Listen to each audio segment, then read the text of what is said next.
સુરત શહેરમાં ગાંજાનું વેચાણ ખૂબ જ મોટા પ્રમાણમાં થતું હોય છે. ખાસ કરીને સુરત રેલવે સ્ટેશનની આસપાસની વસાહતોમાં ગાંજાના વેચાણ માટેની ગેરકાયદેસરની પ્રવૃત્તિઓ ધમધમતી રહે છે. ઓરિસ્સાથી આવતી ટ્રેનમાં મોટાભાગના ગાંજાની સપ્લાય સુરતમાં થતી હોય છે.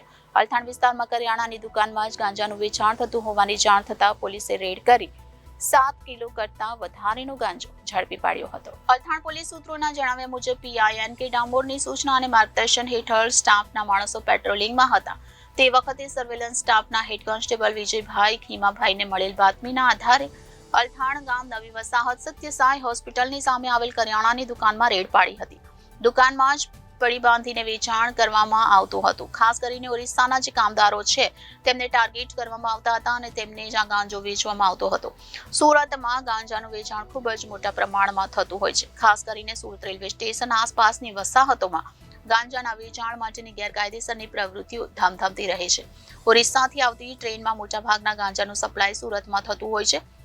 અલથાણ વિસ્તારમાં કરિયાણાની દુકાનમાં જ ગાંજાનું વેચાણ થતું હોવાની જાણ થતાં પોલીસે રેડ કરી 7 કિલો કરતાં વધારાનો ગાંજો ઝડપી પાડ્યો હતો. Reporter Arvind Rathod, Janadesh news, Surat.